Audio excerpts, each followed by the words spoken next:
I want to get you hitting more greens with your irons, like this. I need you to stop topping it, duffing it, fatting it, whatever you want to call it with your irons. We want ball then turf strikes. We want better, more consistent strikes. This will mean hitting more greens, which does mean for most people lowering their scores. Like, it equates directly to lowering scores. I've got a simple drill, using it with students. They're loving it. There's a couple of variations on it, which I'm going to show you. And you can use it to try and fire into the middle of greens, keep that ball in play. Like I say, you're just going to enjoy it so much more with lower scores. It's a really common issue we see with students time and time again is poor strikes with their irons. And we come from many reasons, but one of the most common patterns that just comes out so often on the lesson tee, students not controlling the angles as they come in to hit the ball, using quite flat rotational angles that kind of leads to tops and fats and fins like that, which just makes it so hard for them to get these consistent ball and turf strikes. You see the guys and girls on the telly, boom, in these impact positions where everything's down and the club's flying out in front of them and they're kind of back here. And you think, well, why am I seeing all these kind of things? Well, this drill's really going to help you get those positions that you see, and those positions might help lead to, like I say, those better strikes for that more consistent, if I can say it, iron shot. Oh, it's a line ball. Yes, please. So step one, it's the split hand drill, but it's slightly different because I would call it the mega split hand drill. Look where I've got my hands on this club. So I'm at the top, I've got a medium iron, well, short iron here, I've got a 9, you can use an 8, a 7, whatever you practice with and comfortable to hit really. And then I've got my other hand, let's say, a foot away from the head down on the grip. So it's not split hand here, which you see often, it's mega split, because this is going to encourage mega turns and mega tilts. So what I'm going to do is dress my golf ball with my 9 iron for me, and then I'm going to just pick the club up so it's parallel to the ground, parallel to the line I want to hit the ball along, and I'm going to grab it down in this split hand drill position. So lead hand's over lead foot, trail hand now is behind me. Now you can make a backswing doing this. It's quite a good idea to try and feel some set on the backswing. You don't need much of a backswing though, like just a little rock back. But now what we want to try and do is get the trail hand, so my right hand and that head, down in to hit the ball. And to do this, you're not going to be able to just drag handle and elbow, which we see lots of golfers do, because you're going to notice that the club face is just going to point way off to the right. And that's very common. You've all seen them, these kind of bowing elbows, kind of flicking that elbow forwards, then trying to catch up with a hand hit. And we get these kind of high poppers short off to the right, such a common shot. When an average golfer does strike the ball, it then doesn't go on the green where we want it, and that's a common pattern. We're trying to break that down. So this drill is going to help with some better feelings of impact, but it's going to come from better tilts in your shoulders and upper body. So getting these shoulders much more tilted as you come in and hit the ball, where we see from amateurs, these kind of downswings where often pelvis tucks under and then they rotate, getting the club coming this way and across and quite level shouldered as they come through. So mega split hand. Now what I'm going to do, little rock on the way back, just a tiny turn to set some motion into a feeling of a backswing, but downswing, I'm now going to throw that trail hand down, the club down. This lead hand's going to pull up and come up round the corner, as I call it. It's basically going to come up towards me and around the corner. So you're getting the feeling of the handle going up and a feeling of the head going down. But at the same time, I'm going to, as I get near the ball, go and get the face to point somewhere towards where I would want that ball to go.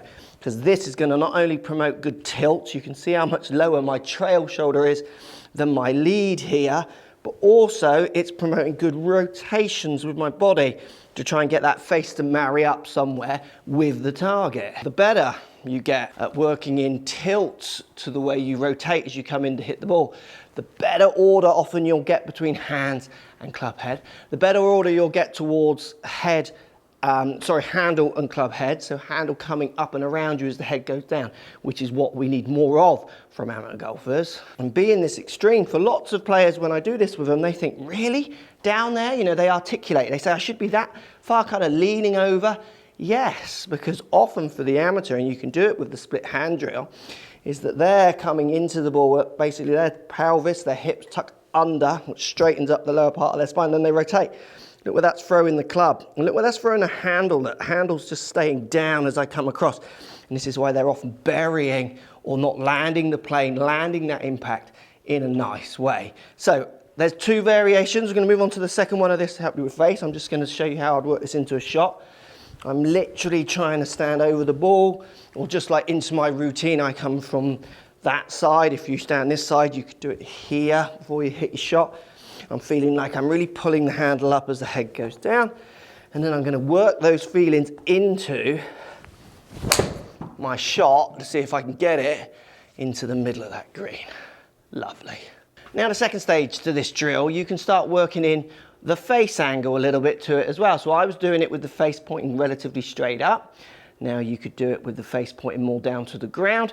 Also, I'd like you to do it with the face pointing more up to the sky to get a feeling of how your rotations might influence the face delivery. So if I go face, so the leading edge, toe end pointing straight up at the sky here, which is kind of where I do it from because I'm a heavy rotator into the ball, that's what gets the face pointing somewhere towards target.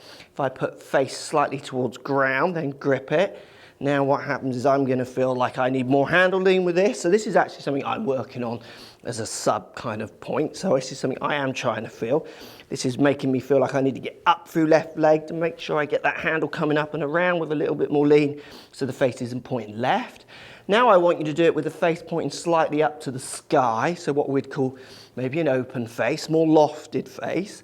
Now from here, I can see if I don't heavily rotate as I tilt to really get out of lead side, that face is just coming in off to the right. So it's really making me promote much bigger rotations.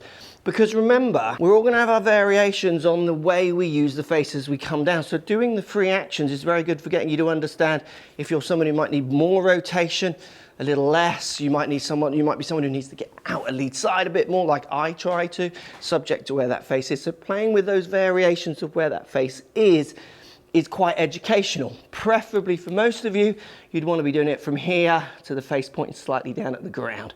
That's going to be a strong position for lots of you to get into. So I'm going to do this one over the ball, face slightly more towards the ground.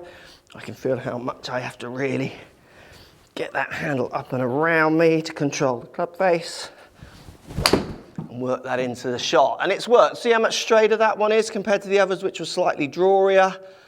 Oh, straight at it. That's me working a face in a different position and getting my body to turn slightly different around that drill, which straightened it up and got rid of the slight left turn for me. And then the final part, we need to throw these angles away. So a good way of practicing that is literally to just throw them away. So the early pitfall with this drill for some amateurs is they hold on. They just keep kind of holding on. So we want these good tilts in shoulders, club going down over that ball, lining up towards the face. But then we just want to try and throw those angles away. So just before we get to the ball, try and throw to let the feeling of this lead wrist just kind of going into a slight cupped, extended position, which it does do very quickly as and after you hit the ball for golfers. So many people think they should just be holding on, which isn't true. So just chuck those angles away at the bottom to feel the lead hand release it.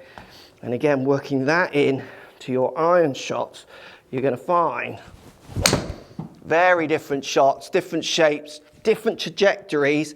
And for me, as I warm up, see how it's pushing to the back of the green. I could get this club going way over the back of this green, which is quite long for me because I'm using the loft and my release in such a powerful way.